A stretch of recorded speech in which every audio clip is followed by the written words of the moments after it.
अस्सलाम वालेकुम व्यूअर्स, आज हम एक जो है कंस्ट्रक्शन का जो टॉपिक है वो है हमारा जो कंस्ट्रक्शन का प्रोसेस होता है from buying A plot till two completion of construction of your villa और योर हाउस।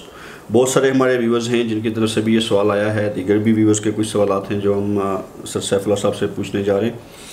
तो फर्स्ट ऑफ ऑल जो मेरा आपसे क्वेश्चन है सर जी के प्लॉट की बाइंग होती है, एक सिंपल प्रोसेस है, 10-15 दिन के अंदर उसकी ट्रांसफ़र हो जाती है। अब एक प्लॉट मैंने लिया है, उसकी ट्रांसफ़र मेरे नाम पे हो गई है।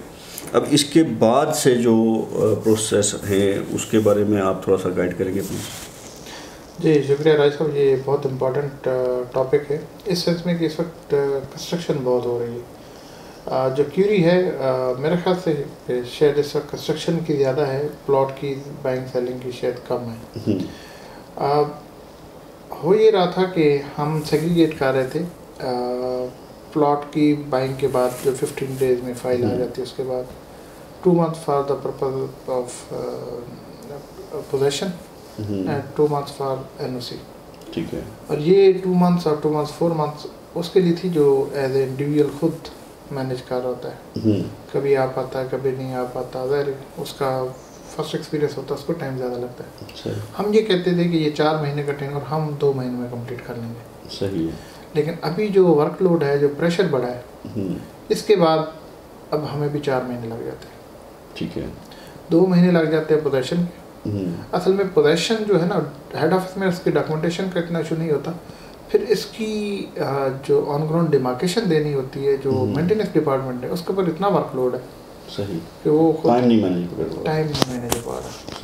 तो ऐसा नहीं कि वो नॉन प्रोफेशनल हैं या स्टाफ कम है या कुछ ऐसा, लेकिन जब वर्कलोड बढ़ता है फिर टाइम तो ज़्यादा रिक्वायर होता है। फिर इसी तरह जब पोजेशन हो जाता है, ये 2 महीने का प्रोसेस है, तो उसके बाद सेकंड फेज जो शुरू होता है वो ड्राइंग अप्रूवल का है। सही। तो ड्राइंग अप्रूवल में 3-4 चीज़ें चलती हैं और वो 3-4 चीज़ें जो हैं स्टेप बाय स्टेप है। सही। सबसे पहली जो चीज़ होती है वो P&D में, प्लानिंग एंड डिज़ाइन डिपार्टमेंट में हम लोग फ़ीस जमा करवाते हैं। सही।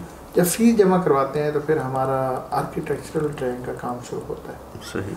आर्किटेक्चरल ड्राइंग जो है उसमें हमारा फ्रंट एलिवेशन आता है और जनरल लेआउट जिसे हम कहते हैं। सही। जनरल लेआउट जो है उसमें हमारा जो एंड यूज़र है, आपका प्लॉट है, तो आपकी इन्वॉल्वमेंट होती है। आप अपनी बताते हैं मर्ज़ी कि मुझे कितने बेड चाहिए, किस साइज़ के चाहिए, ड्राइंग रूम किस लोकेशन पे चाहिए, किचन किधर हो, फर्स्ट फ्लोर पे क्या हो, ग्राउंड फ्लोर पे क्या हो।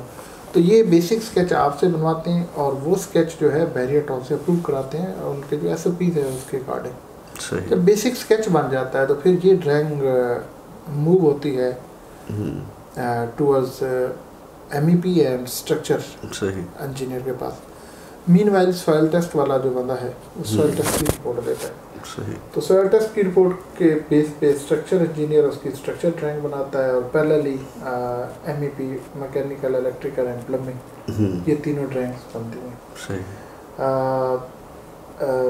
जब स्ट्रक्चर, MEP, सॉइल टेस्ट तीनों कंपाइल होके वापस बैरियर टॉन में आते हैं और उसको बैरियर टॉन उसको स्टडी करके वेरीफाई करके NOC फॉर कंस्ट्रक्शन दे देते हैं। सही। जब वो NOC मिलता है तो उसके बाद फिर डिमार्केशन वाले दोबारा उसकी डिमार्केशन देते हैं। सही। और उस डिमार्केशन की बेस पे डिगिंग होती है। सही।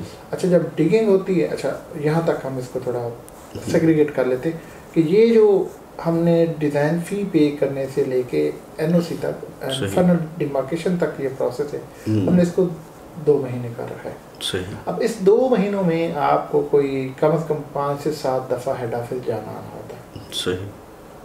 क्योंकि जो ड्राइंग्स मूव होती हैं स्ट्रक्चर वाले इंजीनियर के पास, MEP वाले के पास, फिर सॉइल टेस्ट को एग्जीक्यूट करना, फिर इन सारी चीज़ों को लेके हेड ऑफिस में देना, और हेड ऑफिस से पहले जो आपने आर्किटेक्चरल ड्राइंग करना 2-3 चक्कर आपके वहाँ लगते हैं, तो 5-7 दफ़ा मिनिमम आपको वहाँ जाना पड़ता है। सही।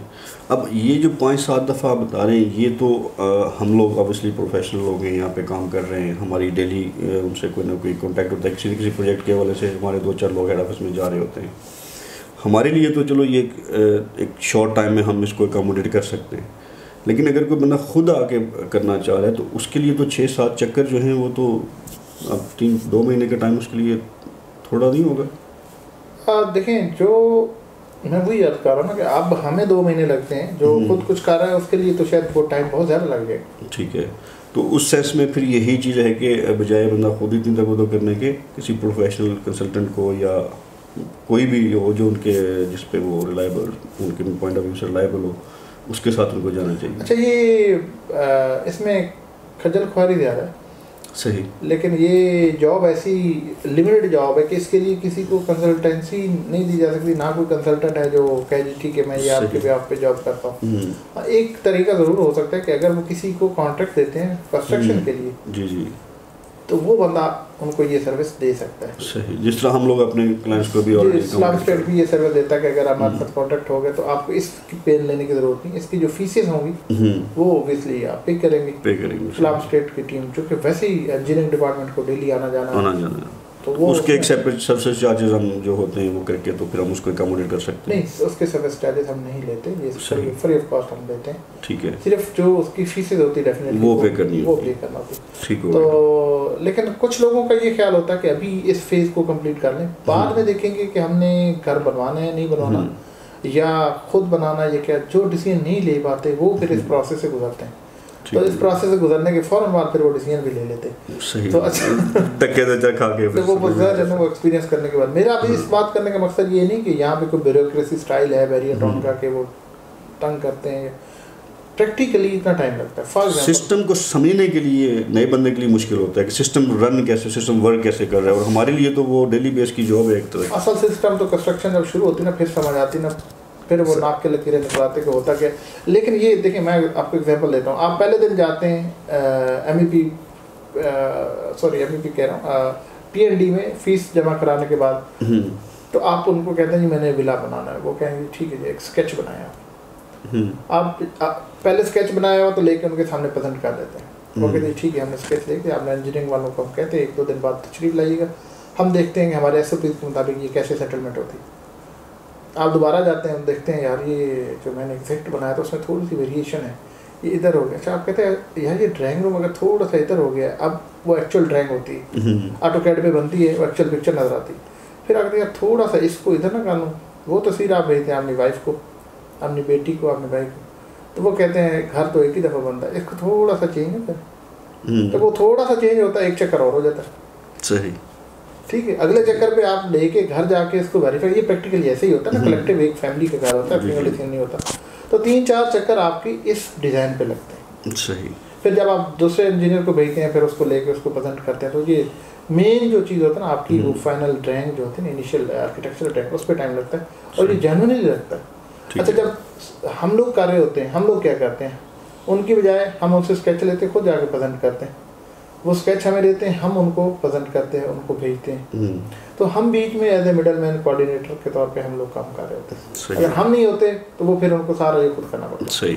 चलिए, ये तो हो गया जो फर्स्ट फेज है डॉक्यूमेंटेशन का, या जो बैरियर क्रेडिट इश्यूज है जो हमें एसओपी उसके फॉलो करने पड़ते हैं। फर्स्ट फेज तो हमने ये प्रोसेस से कंप्लीट कर लिया, जो प्रोसेस है। अब सेकंड जो पार्ट है वो है डिगिंग से लेके कंप्लीशन तक जी, जो एक्चुअल वर्क है जी। अब उसके ऊपर आपसे मैं चाहूँगा कि आप थोड़ा सा ब्रीफली थोड़ा सा गाइड करें कि वो क्या प्रोसेस होता है उसके ऊपर। देखें, जो जब डिगिंग शुरू हो जाती है ना, उसके बाद ये होता है कि हम एज पर ड्राइंग हमें एग्जीक्यूशन करनी होती, फिर मैक्सिमम जो role till completion of grey हमारा और बैरियर टाउन का आपस में चेक एंड बैलेंस रहता है। फिर उसमें स्ट्रक्चर इंजीनियर भी इन्वॉल्व रहता है कि जब भी हमने स्टील बाइंडिंग करनी है, जहाँ भी रीइंफोर्समेंट इन्वॉल्व है वहाँ पर स्ट्रक्चर इंजीनियर आता है, वो वेरीफाई करता है कि एज पर ड्राइंग जो उसने दी है वही सारी स्टील बाइंडिंग हुई है। दूसरा, इस चीज़ को बैरियर टाउन के इंस्पेक्टर वेरीफाई करते हैं, तब हम पोरिंग करते हैं। फिर पोरिंग के बाद क्यूबिकल टेस्ट होता है, जो PSI चेक होती है, जो रिकॉर्ड PSI है, तो वो एज पर वो स्टैंडर्ड आती, फिर हम आगे चलते हैं। फिर इसके बाद ये बेसमेंट से लेके टिल सेकंड स्लैब, फिर उसके बाद ये सारी होती है। जब ग्रे कंप्लीट होता है तो उसके बाद फिर हमारा जो एंड यूज़र है, जो कस्टमर है, उसको हम इन्वॉल्व कर रहे होते हैं, क्योंकि फिर हम टाइल लगाने जा रहे हैं, फिर हम पेंट करने जा रहे हैं। हालांकि ये चीज़ें ऑलरेडी डिफाइन होती हैं, लिखी होती हैं, हम हर चीज़ लिखते हैं डिफर, लेकिन फिर भी उनके नोटिस में देते हैं यार 6-8 महीने जब लग जाते हैं ग्रे कंप्लीट होने में, तब उनको कोई और चीज़ पसंद आती है, कोई वेरिफिकेशन है, कुछ चीज़ें हैं, तो हम उनको इन्वॉल्व करते हैं। अदरवाइज ग्रे तक उनकी कोई इन्वॉल्वमेंट नहीं होती, लेकिन हम डेली बेसिस पे उनको डाटे के तौर पे, फीडबैक के तौर पे वीडियो भेज रहे थे, चीज़ें भेज रहे थे, अपडेट्स भेज रहे हैं, आज ये काम हो गया, आज ये काम हो गया, हमारा ये शेड्यूल है, हमारा ये शेड्यूल है, सही, और पैसे भी लेते रहते हैं। तो ये यहाँ तक रहता है। मेजर इन्वॉल्वमेंट फिर फिनिशिंग आइटम जब आती तब होती है। ठीक हो गया सर। पैसों की अगर बात आई तो पैसों से मुझे ये बात याद आई कि क्लाइंट से उनकी क्वारी कि यार आप एक वीडियो 1 महीना पहले बनाते हैं, उस पर आप कह रहे हैं जी कि 55 लाख में आपको 125 का विला बना देंगे, अगले महीने आप वीडियो लोड करके कहते हैं 65 लाख का बना देंगे, और अभी हम 70 का भी सोच रहे हैं। तो ये इसके ऊपर मुझे एक रिस्पॉन्स आपका चाहिए होगा, स्पेशली फॉर क्लाइंट्स। देखिए राजेश साहब, ये इससे पहले हमने 50 लाख की भी वीडियो बनाई थी कि हम 50 लाख में भी बना देते हैं। सही। अभी जो अनसर्टेनिटी है ना, जिस रेशो से कीमतें बढ़ना शुरू हुई हैं, सिर्फ स्टील की अगर बात करूँ तो 1,10,000 टन था 1.5 महीना पहले। सही। आज वो 1,42,000 है। सही। इसी तरह सीमेंट भी, इसी तरह हर मटेरियल इतनी स्पीड से बढ़ रहा है। सही। आज कॉन्ट्रैक्ट करना मुश्किल नहीं है। जब मैं ये देखता हूँ कि ये घर 6-8 महीनों में बनना है, हाथ पाँव फूल जाते हैं, ये कैसे मैंने बोला, अनसर्टेनिटी ज़्यादा।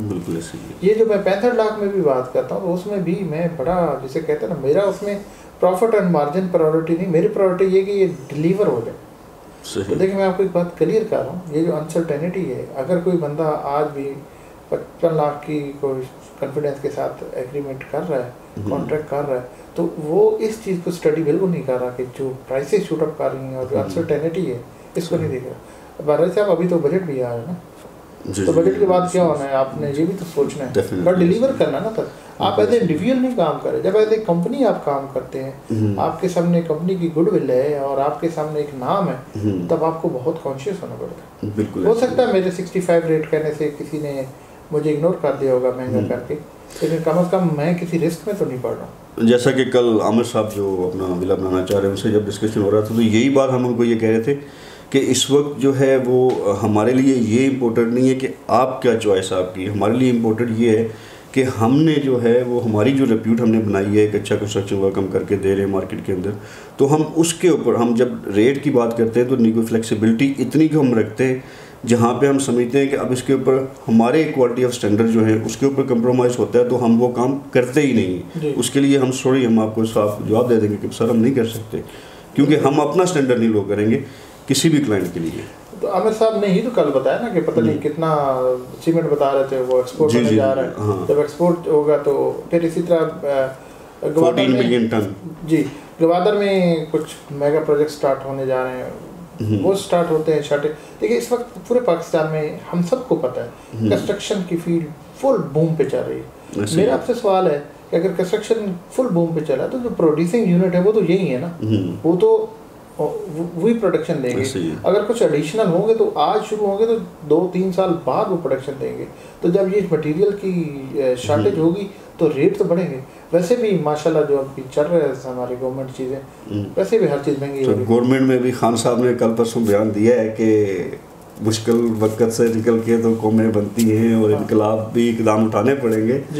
तो ये जो इनकलाबी इकदाम है ये हम पे बहुत भारी पड़ रहे हैं। हमने तो छोटा सा कदम उठाया तो इतना शोर मच रहा है। तो अवाम जो है वो इस वक्त इस चीज़ को अंडरस्टैंड करे कि हर चीज़ में महंगाई, इसमें कोई शक नहीं। ये समझने की ज़रूरत है। ये देखिए घर एक दफ़ा बनता, रोज़ रोज़ नहीं बनता। बिल्कुल ऐसे जो सस्ते के वो इसमें कर रहे हैं तो देखें प्लानिंग की ज़रूरत है। एंड यूज़र को भी और बिल्डर को, बनाने वाले को भी, कॉन्ट्रैक्ट दोनों को बड़े कॉन्शियस होकर वर्किंग की ज़रूरत है।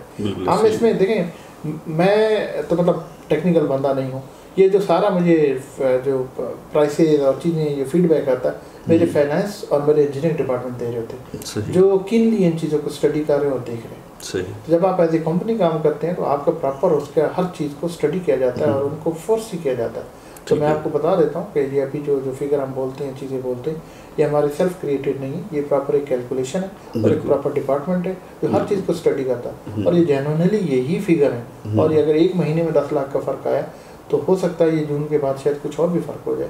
अगर आप और मैं यहाँ बैठ के ये कहते हैं कि ये अपार्टमेंट 3 महीने पहले 50 लाख का था तो आज 70 लाख का हो गया, बिल्कुल ऐसी है। तो वही अगर वहाँ 20 लाख बढ़ रहा है तो यहाँ भी बढ़ेगा, बिल्कुल डेफिनेटली ऐसी है। अगर हमारी भिंडी तोरी 10 रुपए वाली 25 रुपए हो गई तो भाई बाकी चीज़ें भी हो रही हैं। बिल्कुल बिल्ड एक घर बनाने में बीसियों चीज़ें, बीसियों आइटम है, हर आइटम बढ़ रही है, इसी तरीके से बढ़ रही है, जो जिस पेज से हर चीज़ बढ़ रही है। 50+ इंडस्ट्रीज रिलेटेड है कंस्ट्रक्शन। जी, मुझे ये बताएं पिछले 6-8 महीनों की बात करें, लंबी बात, कौन सी वो चीज़ है जिसमें राइजअप नहीं आया प्राइसेस में, इवन 20-30% हर चीज़ बढ़ी है। बिल्कुल ऐसी यही चीज़ है, और यही चीज़ हम भी एडवाइस कर रहे हैं कि क्लाइंट के अगर देखें क्वारीज तो बहुत सारी हैं, लोग इंटरेस्टेड भी है, लोग यहाँ पे घर बनाना भी चाह रहे हैं, लोग अपने प्लॉट लेके पोसेशन पे कर चुके हुए हैं, और लोग अब इस प्रोसेस में आ रहे हैं कि वो सून एज पॉसिबल यहाँ पे बिल्ड करके घर मूव होना चाह रहे हैं।